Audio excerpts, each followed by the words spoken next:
Hello, my name is Nick Bright, scholar of East Asian religions. And I'm Proven Paradox, a guy with a lot of questions. And you're listening to Bright on Buddhism, a podcast where we discuss East Asian Buddhism, answering listener-submitted questions from listeners just like you, and introducing concepts of Buddhism that you may or may not be familiar with in a casual, conversational setting.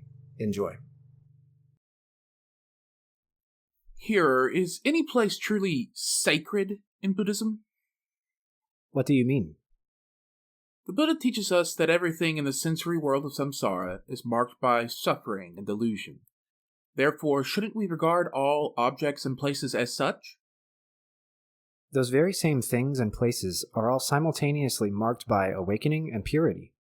Both things are true at the same time, and neither one alone is a complete view of reality. Thus, the dualistic tension between ideas like sacred and mundane ought to be overcome in order to understand reality exactly as it is. I see. But once I overcome this duality, isn't the result that a given space is not sacred because of the duality you presented? Or perhaps on the other hand, the result is that every space is sacred? Why then are there still spaces where monks and nuns congregate and where the laity make offerings? You're quite right about all of this. On the one hand, it is good to remember that none of these spaces were constructed by the Buddha himself. Thus, maybe we ought to view the construction of these sacred spaces as a purification of samsara into a heaven or a pure land by the practitioners themselves. If they do so, maybe then they will come to view and understand reality exactly as it is.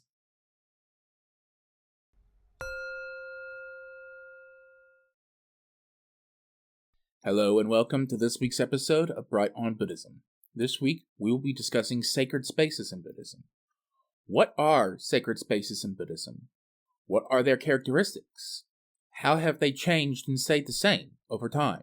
We hope you enjoy. So before we get into Buddhism, let's talk more broadly. What are sacred spaces broadly? In all major world religions, there are spaces which are set aside for purposes related to that religion. These can be spaces that are individual, communal, portable, permanent, impermanent, man-made, natural, near, far, or any combination of all of those. These spaces can be specific to one tradition, or they can bridge traditions. An example of this phenomenon is Jerusalem, which is sacred to Christianity, Judaism, and Islam, or Mount Fuji, which is sacred to Japanese Buddhism and to Shinto. A sacred space can be basically anything from a prayer mat facing Mecca, a mountain, a man-made building, or a pure land, to a heaven that's so far away, or to this very realm we're in right now. Therefore, the defining feature of a sacred space must then be not the space aspect, but its sacredness. That presents a problem because it is the sacredness of that thing that is the hardest to define in a substantial way that works for all examples. Why is Jerusalem sacred? Is it sacred because Jesus is said to have lived there, or did Jesus live there because it's a sacred space? It's a real chicken and egg problem. It's possible to say, as many scholars have, that what makes a sacred space is people's participation in the creation of that sacredness.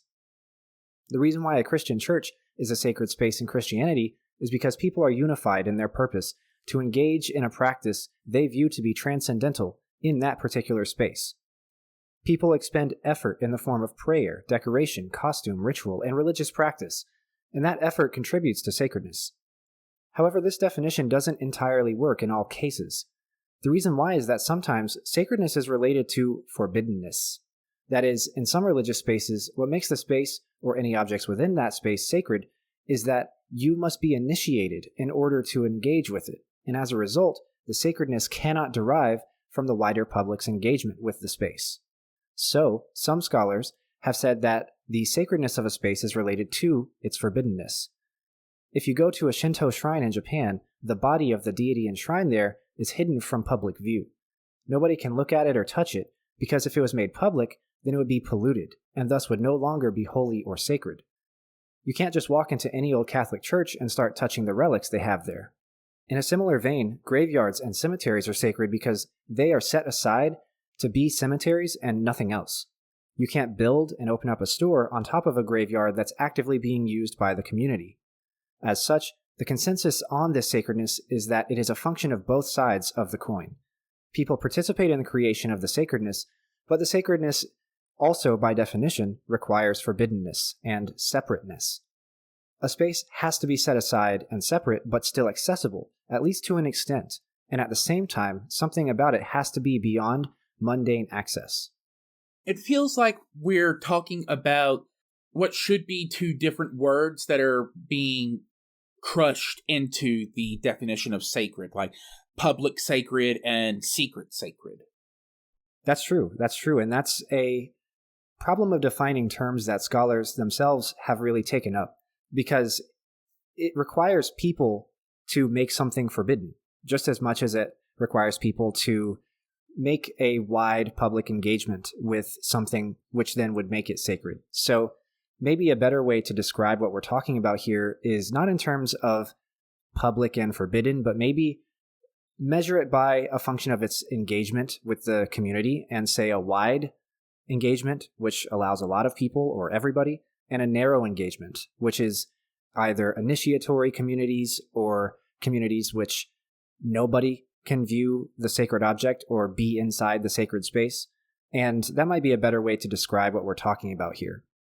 We can also think about it in terms of the rules in a sacred space. So, like, even in public sacred spaces, there are things that are forbidden. For example, my understanding is that you're supposed to have a hat on when you go into Jewish sacred spaces, whereas in churches, I was often told that having a hat on was rude and you weren't supposed to do that. So even in the public spaces, there's also kind of an etiquette that you could maybe add to the definition of the sacredness, because, again, it's a matter of what people are doing in this space as well, and that also includes things that you can't do in those spaces.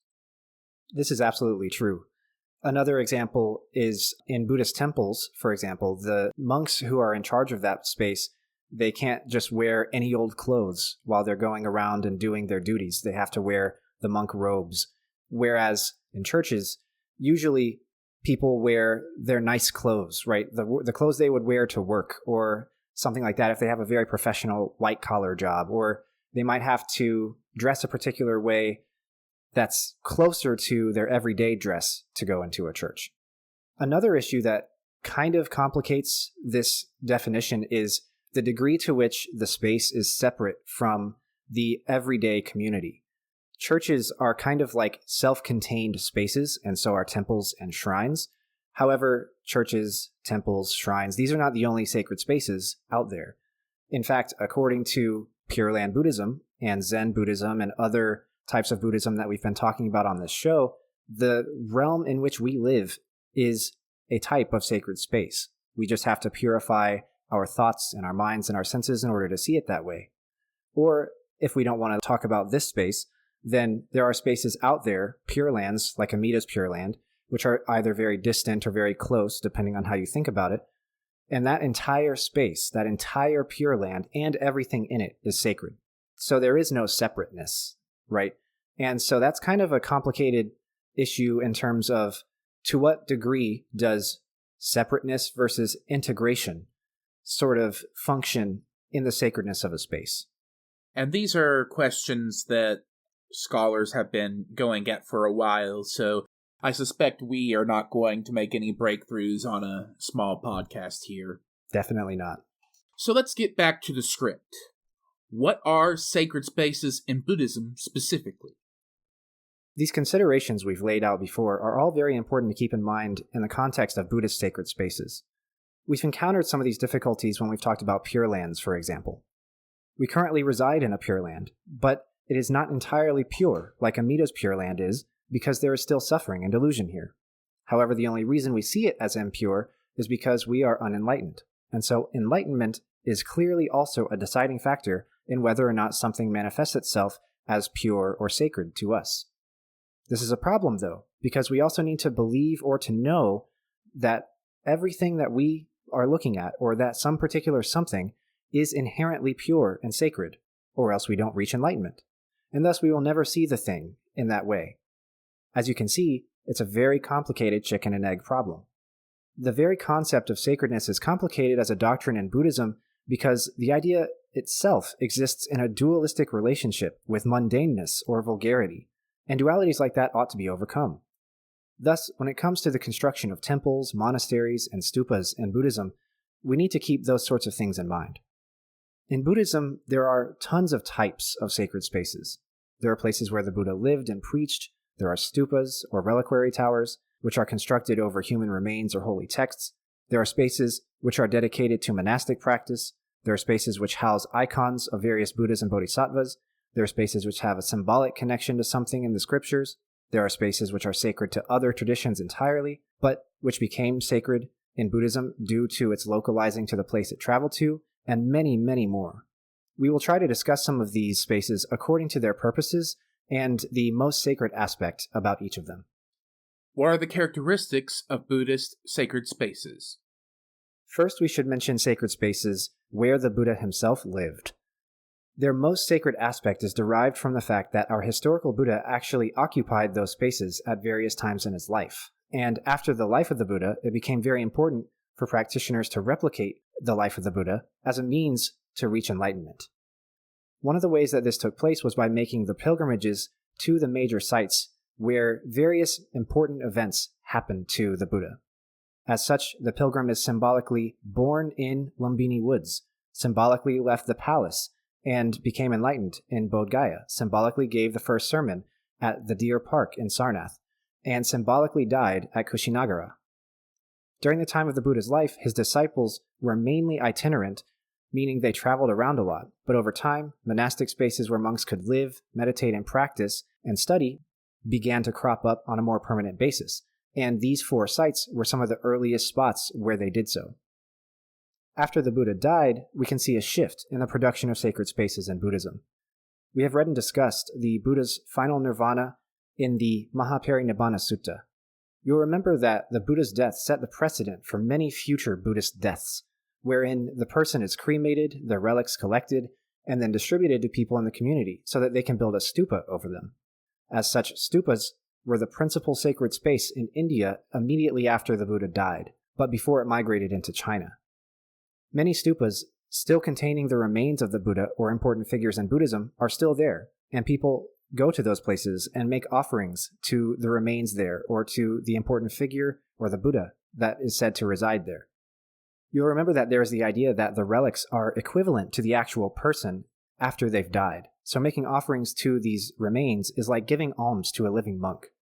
Additionally, making offerings to these figures is critically important for one's own advancement on the path, which is why people go to these places. Later on, as we've discussed, Mahayana Buddhism comes to regard the sutras themselves as the relics of the Buddha, and so it becomes a much more common practice to build stupas and worship spaces over copies of sutras in addition to actual physical remains. This is especially popular in East Asia. In the same way, Buddhists will come to make offerings to these texts. Additionally, monastic spaces continue to develop, and at some point in Buddhism's history, they sort of combine these places for making offerings to relics or texts, so that in addition to meditating, chanting, reading, and observing the precepts, the monks can also regularly make ritual offerings as part of their monastic practice. As monastic and temple spaces evolve according to developments in Buddhist doctrine that occur in China, they also begin to localize and become immeasurably more varied in character as a result. However, they still frequently contain an image or an icon of a Buddha, a bodhisattva, or an important figure, and they will often contain relics, texts, or some other important treasure. The most sacred aspect of these spaces becomes increasingly various too. There can be spaces which have a symbolic relationship to Buddhism, in that they look like a Pure Land as it's described in a text or a story, or they can look like a place from a story where the Buddha is a character who went to that particular place. Or, as mentioned before, a site can be important to a different tradition entirely, but it becomes syncretically important as Buddhism became dominant in the given area. How have sacred spaces changed and stayed the same over time? One concept we should remember as an important metric for understanding what has stayed the same and what has changed is the concept of the purpose of the sacred space in question. There are arguably as many purposes for these spaces as there are sacred spaces themselves. In Buddhism's early history, the purposes of sacred spaces are very few. There are reliquary spaces and monastic spaces. As Buddhism develops, localizes, syncretizes, and evolves, we see that there are spaces which are dedicated to specific rituals, monastic practices, and practices of pilgrimage and worship, and these all, to some extent, determine the character of the sacred space in question. There's a very inseparable relationship between structure and function. As Buddhism has evolved and changed over time, the functions of these spaces has multiplied, changed, accumulated, and as a result, the number of different kinds of structures has also multiplied, changed, and accumulated. As such, it is possible to trace Buddhism's development doctrinally, historically, socially, politically, and ritualistically by observing these Buddhist spaces, which is the main purpose of my research specialty in the context of Japan. Starting with stupas, or pagodas as they're known in the East Asian context, we can see that they remained very important all throughout Buddhism's history as it migrated from India through China and Korea all the way to Japan and the rest of the world. While the architectural style may have changed significantly, the practice of erecting them over something sacred remained very important well into the medieval and early modern periods. Additionally, the practice of constructing a space which is set aside and designated for monastics to live and practice also remained consistent in a similar way. Not just anybody can go inside these spaces and see how they live, where they live, and what they all do. These spaces are usually kept isolated from the outside world by nature of being separate from it. It's not a renunciation if you don't give things up. As for what has changed, in the early modern and modern periods, the architectural style of newly constructed sacred spaces in Buddhism has changed considerably.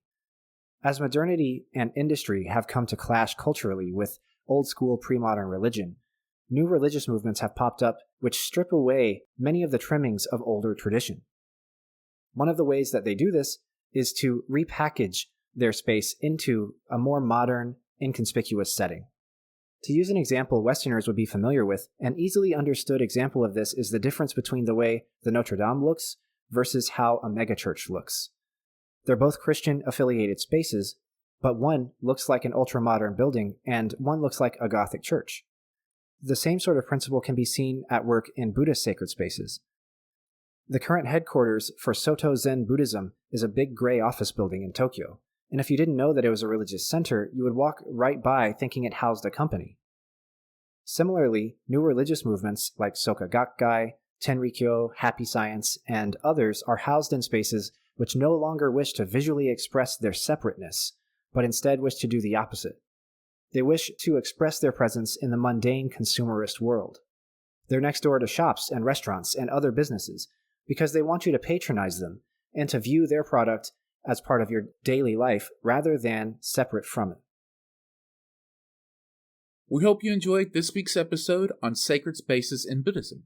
Join us next week where we will be discussing Soka Gakkai. What is Soka Gakkai? What is their history? What are some of their teachings? We hope to see you there. Thank you for listening. Thank you for listening. We'll see you next time. My name is Nick Bright, scholar of East Asian religions and voice of Hearer. And I'm Docs, editor, question asker, and voice of Hermit. And this has been Bright on Buddhism. Thank you for listening. If you like our podcast, or if you have a question you'd like us to discuss, we'd love to hear from you. Please consider leaving a comment or review, subscribing, or joining us on social media. Email us at bright.on.buddhism@gmail.com or find us on Mastodon at brightbuddhism@mstdn.party. As always, citations and resources for this episode can be found in the show notes. Thank you.